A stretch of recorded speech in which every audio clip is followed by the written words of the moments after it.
toyebi bien coronavirus ekota na mboka na biso ekobandana te mpo nzambe azali me ye kozala prudent partout yo ozali na bandaku yebisa mwasi na bana na palais bazala vraiment na condition hygiénique moko malamu basokolaka maboko na bango à chaque moment bayeba kolia biloko ya malamu bango te balia biloko oyo ya malamu oyo ekobatela bango na coronavirus apon na tendere ezali le pas suivant Fachi Béton à mettre M. Kanamba et Hippolyte à genoux. Kabila, mets-toi à genoux. L'émission m'a combattu le mandataire à l'État.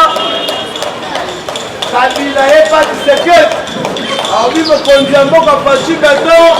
Nous avons un mal dans la sécurité à ma casse. Fachi Béton est bissé à Abio, mon col, qui est mort aussi, ça y a. Abio.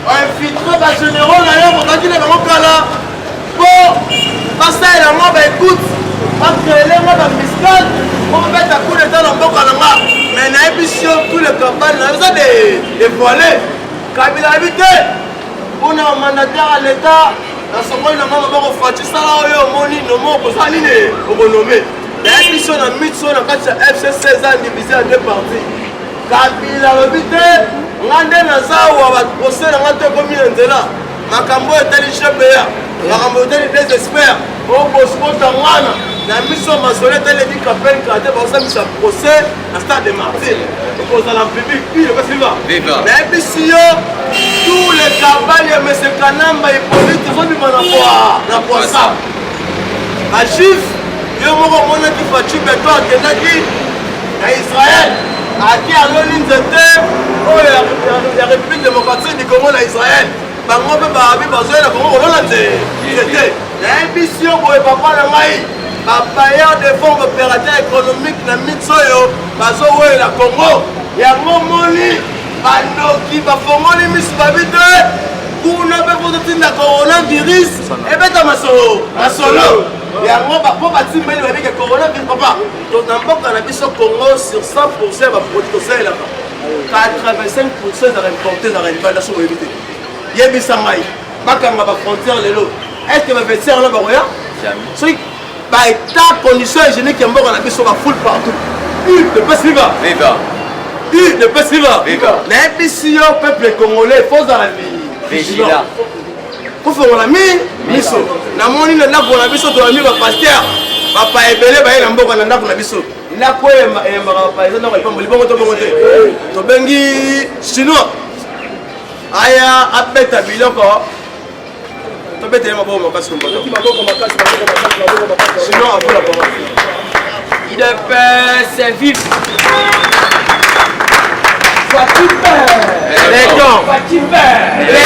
béton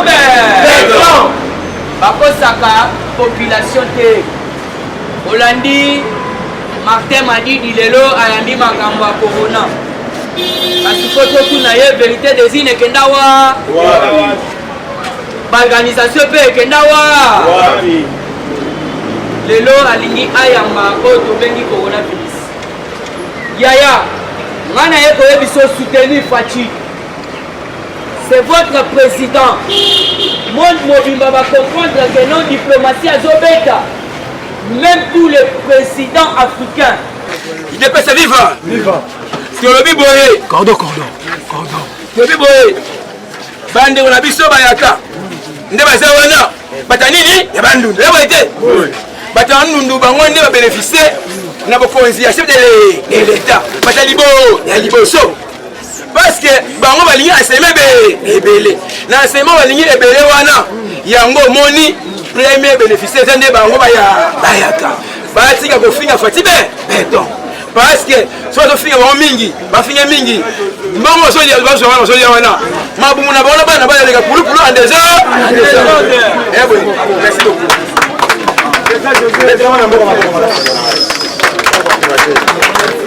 de paix, viva Fachi Béton. On a président de Tchango.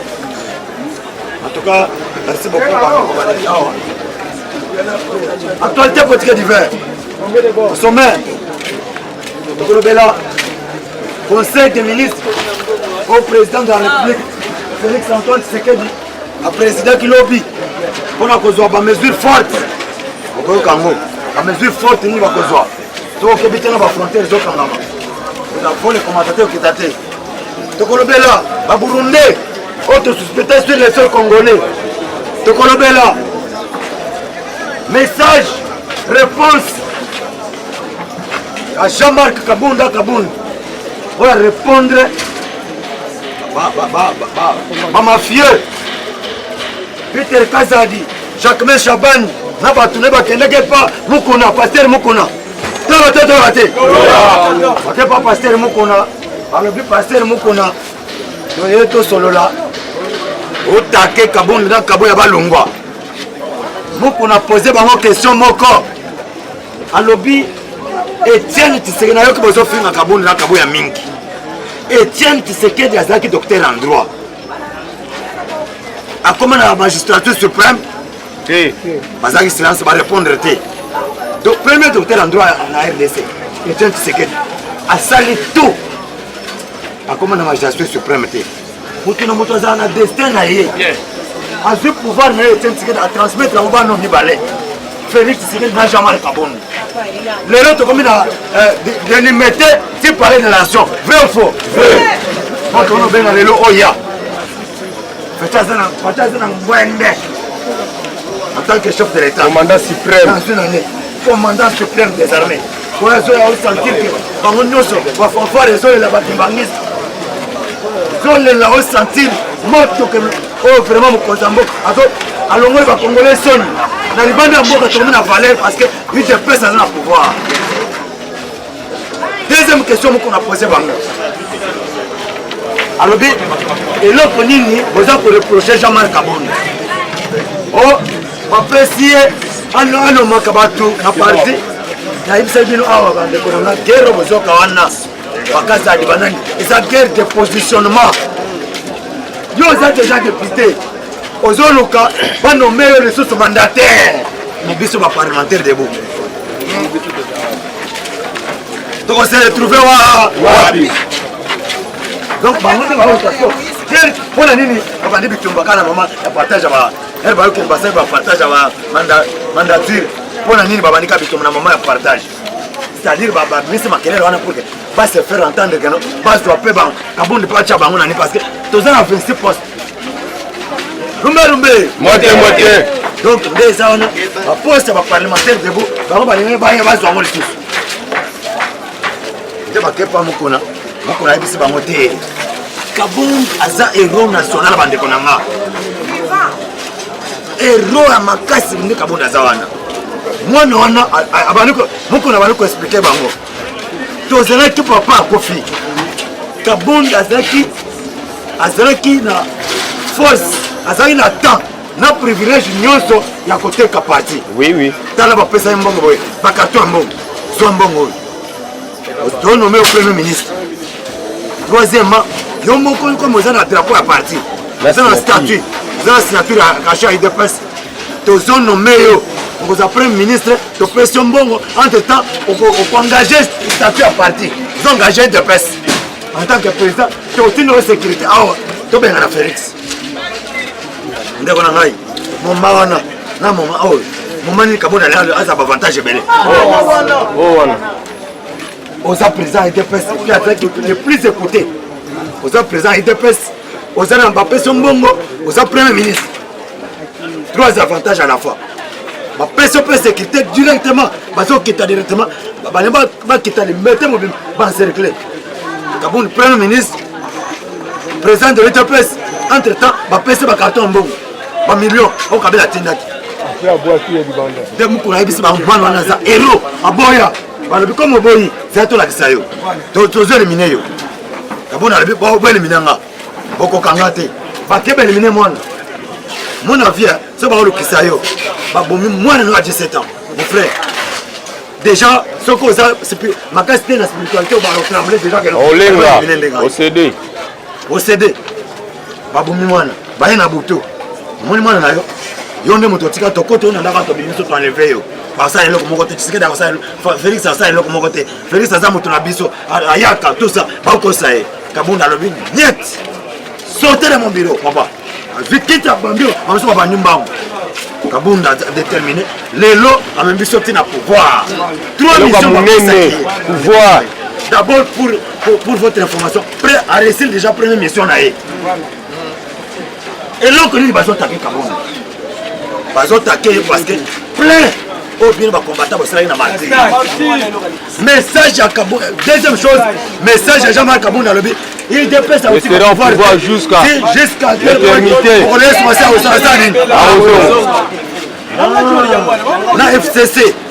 Na cameriste. Basangani ba lobby te. Comme il y a le binde ngwana. Faut pas postuler. Comme après va président Mboka en 2023. Dinga zo ba bongo. Non plein wana mes frères. Et touché partout donc. Basa kaode. Voilà pourquoi les lots. Nazo exhorté moko na biso. Voilà des messages à Marc Kabunda répondre bango. Alobi yaine. To ba ka na shila. Yaine main noire. Il a dit ça. Bon réseau circulé.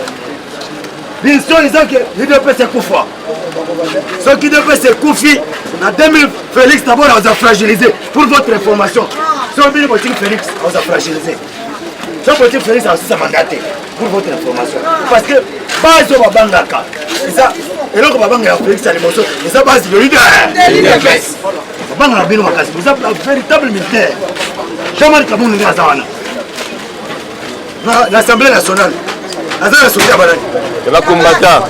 Est-ce que la minute de Tozao, tu connais que le ballon est Kabunda l'Assemblée nationale, Bito Vania. Est-ce que Babango va pas siéger? Rien. Nous avons Babango Kabunda parce que 300 et quelques majorité fabriquée. Mais Kabunda a quelques députés, la semaine ils sont 30, 33 députés. Il y a des millions de combattants. Mais à ce pays-là, à ce pays, c'est Babango pour nager. Aïe, c'est Babango pour nager.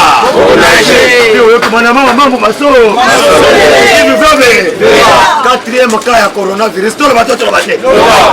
Zokande, a outé le Suisse, ça y est, non. Christian, le second attaque pour moi, le vité.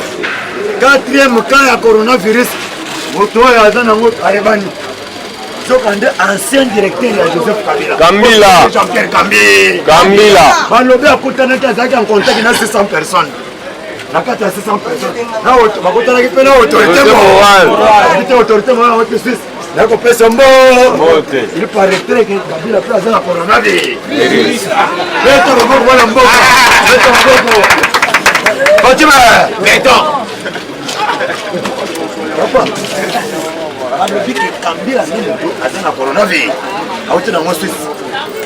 Donc, tous à l'osagé na Batouane, là on trouve ce président, ayamba Batouane na noté Mikolo. À côté de réunion extraordinaire, à conseil des ministres, ça peut pas faire. À conseil des ministres, à côté de Kambalamoko, dans la sécurité. Sécurité va côté, va virer côté le ministre, va virer parce que va vendre mon pension, va vendre la boîte. Va militaire va côté, va bousculer va ministre, va pas la musique à cause de la coronavirus. Papa, tapis rouge la batte cache papa. Mais c'est ça on a. Militaire mourra, allez, n'a pas arme boy. Vous poussez à la batte américaine. Vous poussez à la coronavirus. Vous continuez à après si votre président qui est un manamo pas tenu, la baisse là, la quitte là, manamo pas sali bango boy. Vous vendez. Après si mon tomate né, ça la classe va côté. Après si on monte. Eh, maman les a virus. Machaza maye. Maele. Bata mon président boko. Ah oui, aya, masole la kitoko. Oyoka, là on est passé. Baburundi oto bengani. Baburundi oto tuko bengana. Bande kuna bango na Burundi kuna bakangi frontière. Oh bayate. Oh. Baya tendeni bande kuna bino. Bino botende biso bango na Congo. Zokande bazaki ba rebelle batenda ki biso. Ba militaire. Ba chef na bango bazo résister ko zonga to kendete. Tende. Bokome ba ndenge. Nini? Balobi yango. Conseil des ministres na ba pesi compte arandité. Ne non de bazo pesi compte arandité. Ya conseil des ministres. To koyeba ba kulonde wa ba utwa na tenda ki bango. Kabena na problème c'est na bato na ye. Ils ont fabriqué tout ça par coup d'état. Deux généraux en accusation. Et nous avons j'ai donc la résidence surveillée. abimisa babiloko batribaliste alata nini ya kabila polo ya kabila o shikata na est kuna bakangi na katanga nani tipo nani moyindo aza interpellé aza na poison na zone azaliao noki FARDC apesa rapport bakangi bachef rebelle lobi ebele babase nyonso ya baadef nalu eza na baboka FARDC babase nyonso ya adef eza na baboka FARDC alobi nakomi na contrôle à 85% ya nini ya beni butembo donc tipo wana toma lubanga auti kosite kombo ya kabila abiye nde moto apesaka baarme azali na mbongo te babimisaki azalaki awa na prison ya makala balibere azali ja libere depuis dimanche azali libere awa koyoka eloko ndenge se passe ce pays eloko nini azo impose pour bakanga bapeti nde omoni permutation soni entre nani tibornage na Peter Pham aye na région ya Grand Lac Tibor ake nani Peter Pham ake nani na Sahel. Donc quand ils ont dans le monde diplomatique, réussite à Fati, première réussite, et ça dans le monde diplomatique. Je suis foyer.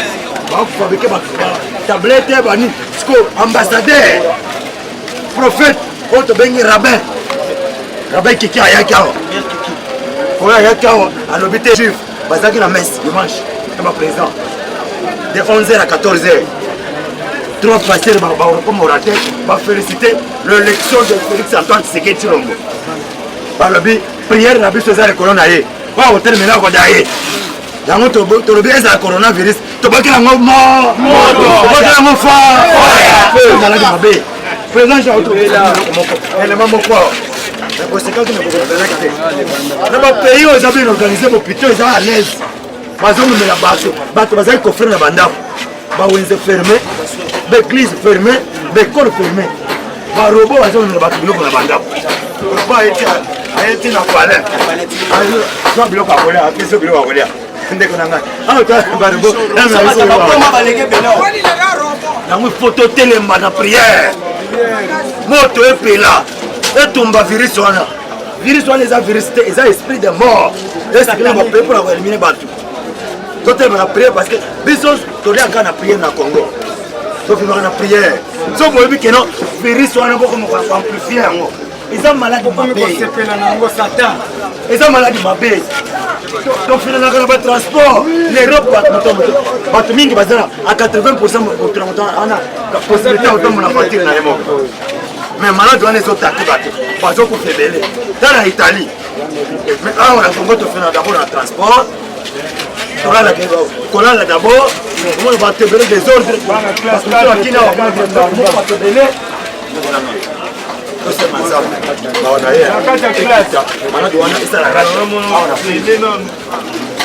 Jean-Jacques Mouyembe ndasengi torespecte na bamesure parce azali na parlement mpona abi torespecte na bamesure ya nini ya sécurité ya hygiène maladi eza mabe somba de tol contamination na mweza mabe moko ozoteka na mai oyo sokola ata savon liquide donc tozanga moko basali ya liquide kosokola mai à tout moment opesaka mingi bato mbote te torespecte na bamesure wana hygiène parce que mokonzi yango bakotaki réunion il y a des mesures qui vont tomber bientôt incessamment soki lelo te lobi babisa bamesure lobi na conseil des ministres soki okebi te ezala vol komata te okita te parce que bato mingi bazokanga bakani baokanga l'étranger bakongole baotaki libanda baotaka Suisse ezala Jean Pierre Kambela azali na Suisse donc baza déjà na bokono wana omoni wana soki oteka libanda tout pour arrêter bokono wana il faut koarrêter bavion eketa te nord kivu basali test bokono wana eza te nde balobi bazobanga parce que bavio ezokita kaka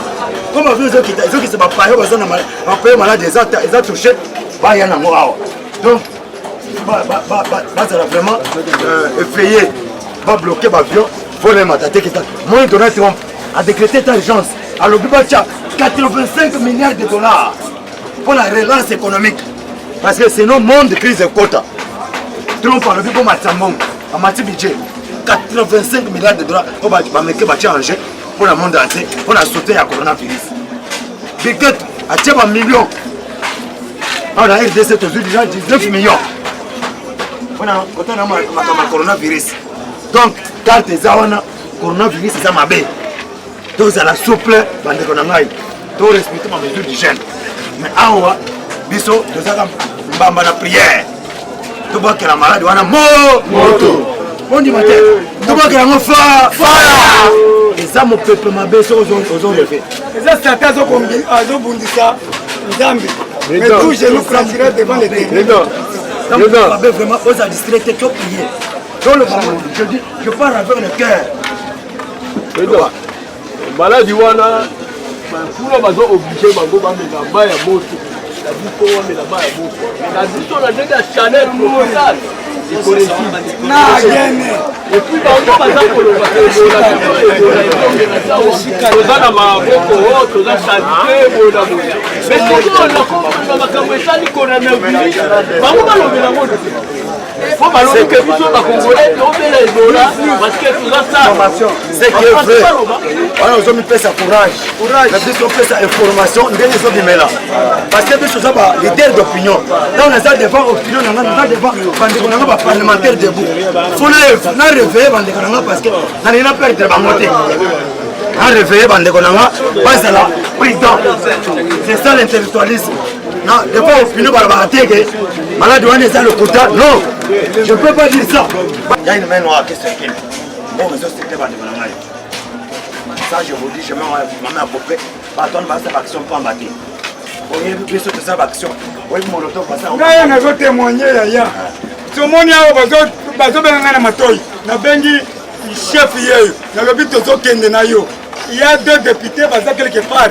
balobi ya ko zombongo ya INC tomoni awa Shadrack oya mutubo aza en direct na bango naza bango en direct tozobima boye tozobima ensemble bazolinga na récupérer mbongo ya INC alors awa tozokende papa tokoloba vérité tozokende tokosala déclaration tokokende ata 10 personnes toyoka bango toyeba balingi nini.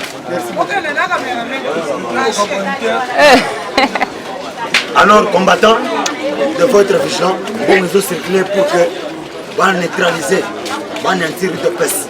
Nous avons vu tout l'ennemi pour défendre toute peste. Nous sommes dans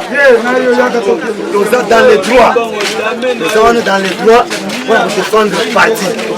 Voilà un peu le message que nous avons.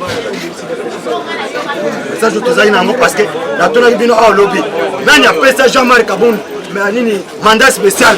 Pour répondre à Bolobi Fachi. Nani a soutenir Augustin Kabouya. Bolobi Singa Fachi. Parce que ce Fachi a mis tout. Dès que à 10h. On a dit à Ben Kabouya, Kabouya. A bien à minute. Bien pour Bolobi Singa Kabouya. Ok, nous allons nous à côté. Ça est là comme côté. Il y a un peu de mandat spécial. Si on fait un monsieur de par exemple, on va retirer mandat spécial. Parce que on peut partir. Mandat spécial, on va faire ça. Et puis il y a que on est basé d'amour, basé dans soutien à base pour libérer les combattants, pour aider les combattants, pour aider le peuple congolais. Il y a confiance. Il y a un peu de mandat spécial, on est autant dans le mandat spécial, après ça, Kaboun, toutes les prérogatives. Oh, yo, c'est Kaboun a bengani Sep. Kaboun a bengani Wata Septe. Aboumi Septe.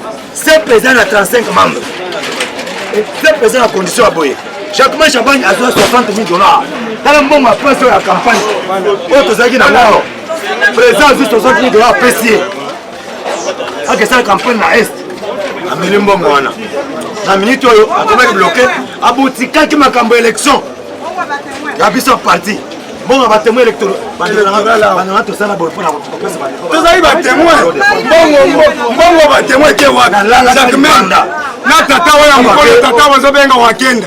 Tata za 80 ans. Yoko diriger biso. Wakenda zo tambola bo. To boy l'aventure, aux états d'esprit. Président c'est Jean-Marc Kabound. Le secrétaire c'est Kabouya. Tokende, tozwa misala, batwa se retrouver. Totika ba distraction. Capitaine Kazadi. So 100 000 pongo na Kapanga 103. Kapanga 103 na du marché. Mbongo ziwa. Oh 103 jeep. Mbongo ziwa wapi? Peter Kazadi. Siko obanda ko déranger milimu ya ba congolais. Okenda au Canada chaque fin du mois. Bana nyoso bazana Canada. Tika distraction. Hein? Paul Chilombo, votre distraction aux états d'esprit. toboyi bino wankende oza tata moko tala olingi nini papa ndo yango tolobi combattant tozala mobiliser vigilant bamanipulateurs bazwa place te biso toza derrière biso baparlementaire debout base de l'UDPS toza derrière Jean-Marc Kabon et Augustin Kaboya nous les soutenons jusqu'au bout. UDPS viva on a parti na Augustin na yango je dis je vous remercie UDPS viva toyoka na bien mama parti toyebi yango tobundisa babelgique juste na dernière minute wankende oyo bazotanga awa akende pa babelgique o mibale bazotanga Peter Kazat otilumbu bokele otuna esi bayebi nga so bayebi nga te baza bacombattant te Peter Kazat akoti na assemblée provinciale amisili combien de sénateurs? Zéro. Ye moto aleki mbongo nyonso to marchal depuis Tshisekedi jamais totikala koya kokomba ya Peter Kazat kombata na kosi bino boza bakombata ya kala Chilumbu kombata ya wapi. Et lorsqu'il y a un problème dans le parti, l'histoire ou les parlementaires debout, Tobundisa, la Belgique, sans Molotov. Je l'ai dit, sans Molotov. Alors bien, on te dit à ton côté. Pour ça, le Molotov, on se met essence. Bon, c'est une bombe est allée et où quelque part. C'est un mot que je vous rappelle. Pour le qui que, quand le président Benti Genval, a banni qu'on s'allait rumeur et à l'Ukuta, oh, tu sais qu'elle dit à Teki. UDPS na Moïse. Vous voyez bien où c'est? On a lobby, mais UDPS c'est un combattant. A voter la mission dengue, ni. Soit aller à moi, aller à moi, mais a voter la mission, en fin de compte. A voter la mission. A voter la mission, tu es rezoom en réalité. Je vais M. Jean-Marc Kaboun dans une permanence. Ancien secrétaire à Kala, la permanence, c'est la mission à Kala. Aujourd'hui, nous allons combattre naïf. Bini Bolingana Kende, Ote. Oh, alors que le président est déjà un démissionnaire, M. Jean-Marc, nous allons combattre aux OCP là. Nous avons Boni aujourd'hui, autour de Félix. Mais tu veux vous voyez bien, vous voyez bien, ancien président de la fédérale, il y a Kamina, vous avez raison. Ma PC qui est secrétaire général, il faut vendre. Série, oh, il y a comme un ancien pour. Un courageux, à ça 2 jours en permanence. 2 jours, tu nous as dit qu'on a. 2 jours, dans la permanence. Quand vous voyez le discours, il y a que Moutoutou, combattant du peuple, a soutenu vision, il y a Fatih. Et pouvoir Oyo, et que nous ne sommes pas Moutouté, ne pas zolé. Oh, ils ont complot. Moïse a la 4. ULC na 4. FCC na 4. Pour pas penser UDPS. Mais yo, on a penser UDPS. Pourquoi t'es? Ils ont voté. UDPS, ils ont fait, il y a parlementaire de mon peuple congolais. Alors, deux bisous vont m'envoyer. Mais bon, tu connais papa. Pour Jean-Marc Azala, ça a intérim. Il y a mon commissaire place. Bon, on a comme président, Aïe. Place où il était, est-ce qu'elle a vite? C'était général. Ils ont voté. Tout comme nous connaissons la Moussala. Lorsque le discours change, des bâtons vont bima et va instrumentaliser quelques groupes. La force du progrès. Force du progrès mobimbaté. Quelques groupes. Biso toyebi to bunda pour Namboka, toyebi pe batou, babunda toujours baluka problème na kati ya parti. Bale rambo na kati ya parti. Toyebi bango. Mais to biso bango boye. To sait ba chama ite. Moya ko chama yi ezate. Mais Jean-Marc Moya Lungwa ezate. C'est Augustin Kabou et moyen long lelo. Exacté. Congrès ya liboso. Photo tia président de la République. Est-ce que moto? Mais to bunda qui n'a pas idée. To bundi congrès salini et quoi. Et aujourd'hui nous sommes pas pressés pour le congrès. Nous avons pressé à Nîmes. Tous déjà présents de la République. Tous les éléments venus paix. Tant qu'on a un congrès. Donc on a un congrès, mais ça c'est passé le congrès pour la maille mabé na mitu. Toko makona ono fatili susté. Kanda mususu yewa nakati 2 candidats nakati ya parti. Ezalaka? Ezate. Ya onto lobby pas vendre calme. Pas ça pas combattant. Parce que combattant. Pas tirer sur combattant to bunda. To soutenir Fatih derrière battu et acheter bazo kamba. Papa, c'est jaillé. Toujours pouvoir. Toujours pouvoir. Toujours pouvoir. To bunda c'est je vais rebeller. Problème té. Et comme to comme quand on a pouvoir, pas pouvoir recueillir. To comme quand on a pouvoir recueillir. Mais Jean-Marc Kaye Tokei, récupérer pouvoir. Et azoloba que pouvoir est mutu akozwa yango azate. Yo zolo ko mape ponani. Pouvoir oyo nana bani oli sobina pa. Papa, puis de presse na parlementaire to salibo. Ko kanga chaque jour. Ko tumbela biso chaque jour. Ko boka biso na mai chaque jour. Aucun parti politique ya muke. Et boto c'est de pouvoir. Mandele ya mandele yango kuna. Est-ce que c'est yango? Oya ke muso azongo. Oya ke muso asanini azongo. Radio Bissonyonso Congo, RDC, une chaîne au cœur du monde. Vous êtes sur la radio Bissonyonso Congo RDC. Oui, tapez www.radiocongonews.com, accédez dans notre site et avoir toutes nos informations. Soyez le mieux informés dans le